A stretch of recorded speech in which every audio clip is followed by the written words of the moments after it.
Biden is the AI. ChatGPT for Android is coming, and the sexiest new job in AI. You're watching the AI Report. Big day in AI today. Let's get into it.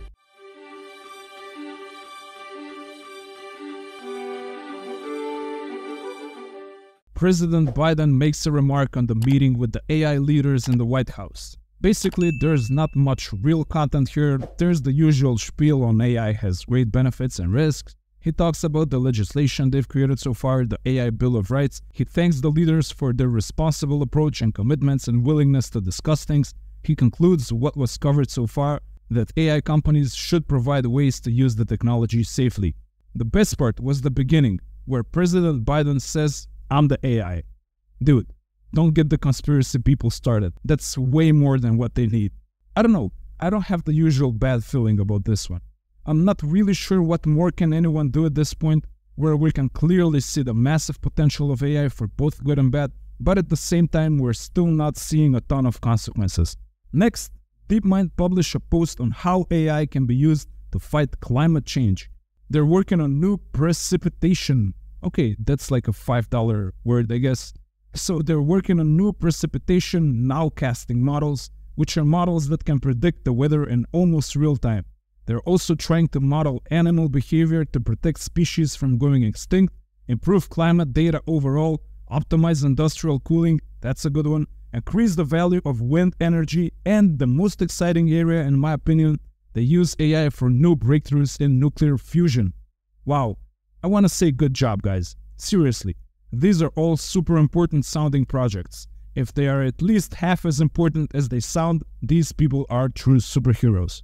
Next, ChatGPT will be available as an Android app next week. You know, honestly, I like Android better than iPhone, but this is the reason why I kinda switched. The ChatGPT iPhone app has been available for months now, while Android users have to wait like they're second-class citizens or something. Since I have to be relevant and stay up to speed with the most current events, I have no choice but to go with the masses.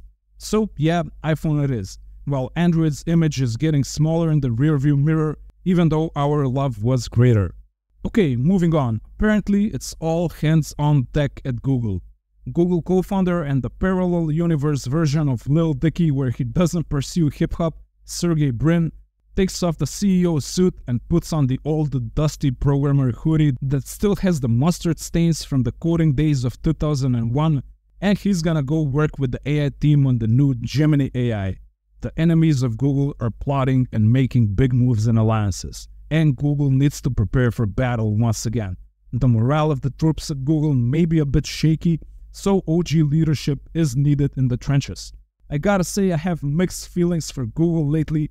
My businesses live and die by their algorithms, and I'm not sure they've made all the right moves lately, but there's just something magical about moments like this. Like when Rocky goes back to train in the old rusty gym in the old neighborhood, even after he's won the belt and has proven he's the GOAT, just feeling the rush of being in the fight once again is a really good feeling.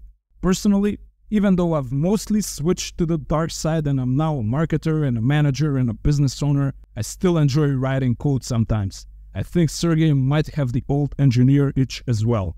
Anyway, this is gonna be a good fight. Meta and Microsoft are allies now, but I think Google may be strong enough to take on both of them. I know this is an unrealistic scenario, but I still think an alliance between Google and Elon might make sense down the line, and if it happens, I'm gonna be the guy who called it first. Other important stuff. A new Ethernet consortium will be formed, announces the Linux Foundation. It is backed by companies like AMD, Arista, Broadcom, Cisco, Evident, HPE, Intel, Meta, and Microsoft. They will work on improving Ethernet speed because it's just not fast enough to transfer all those files of data that AI processes require. Okay, time to damage our psyches forever. AI pron generators get better apparently. And by better, of course, I mean creepier and weirder. You know Stable Diffusion? Well, its more libertine counterpart is called Unstable Diffusion. Duh. And it doesn't really try to constrain you on what sort of images you can generate with prons. Pron. It's mostly used for pron. Naturally, AI pron is gonna get insanely realistic really soon. These images we're showing here are not really gonna do the thing unless you're into anime, I guess. But give it a year and it will mostly be these types of things.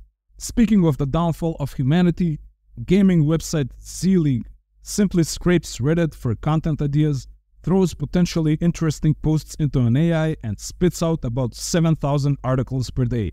And that's the future of news. Well, the heroic minds of Reddit beg to differ. They create an obviously fake post about World of Warcraft. Z-League eats the bait and generates an embarrassingly low-effort article that obviously no human has ever looked at and gets exposed. Good game, Reddit. However, the sad truth remains that the website still gets millions of views every month. Honestly, my first real success in business was a blog, and I like writing, but this is the reason why I'm kinda gonna focus on YouTube more in the next few years. At least you're not fighting in the mud with heaps of AI-generated garbage. For now. Also, I'm possibly, totally, definitely gonna be part of this problem and spin up a few AI blogs of my own. For the viewers of this channel, I will let you know which ones they are so that you can bookmark them in the folder named Do Not Trust. If you can't beat them, join them. And that's what David Guetta thinks maybe. Famous DJ thinks that artists can't possibly win the fight with AI-generated art, and the job of the artists will soon become to choose which AI-generated pieces to promote, rather than create the music from scratch. I guess he might be thinking in the right direction, I'm not exactly sure yet.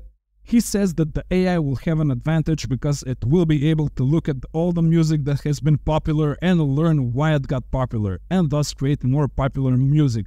First of all, popular is not always good by definition. But come on, David's Guetta music? Well, it's kinda so simple that it might even confuse the AI.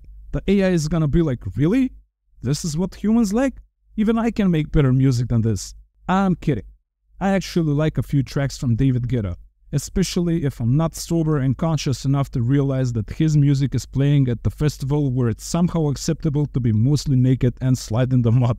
And David Guetta is not the only person concerned about AI. A CNBC survey in the US finds that 73% of Americans are not exactly comfortable with how AI is developing.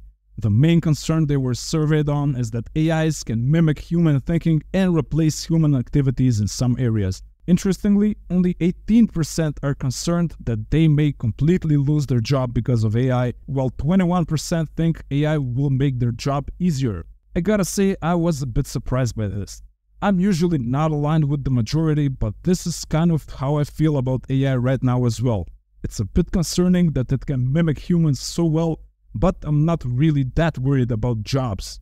And finally, maybe the reason why I'm not concerned about jobs is posts like this.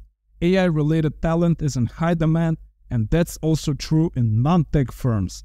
The salaries are amazing, going up to $300K a year. While hardcore AI skills like data science and machine learning and deep learning and data engineering are the hottest by far, there are other emerging positions such as AI solution strategist, or a person to help a team of existing workers learn how to use AI and adapt to the new tools. Colin, if you're watching, a shout out to you. I think we had a similar conversation in the comments yesterday. So there's a new job position in town. It's called the AI solution strategist, or my pet name for it, the hype-spreading, snake-oil-peddling AI hustler. And of course, I recommend people hunt that job, go for it. Ironically, that's actually kind of my role as well, but I guess we're still useful to people, that's what counts in the end, and that's the way it is. There was the AI report, a small confession if you will. I had a really strange dream yesterday. I checked my analytics and I had 8,120 subscribers, and I lost my mind. And then I woke up and I saw I have only 312 subscribers. Guys, help an AI hustler fulfill his dream, subscribe to the channel, coerce your friends and family into subscribing as well. We're gonna have a lot of fun learning about AI and making the most of it. I already started posting some guides on AI as well, how to use the technologies. I will continue doing that so that you can learn how to use these technologies for your biggest benefit. Thank you for your attention. Hope you're getting some value, and I will see you tomorrow.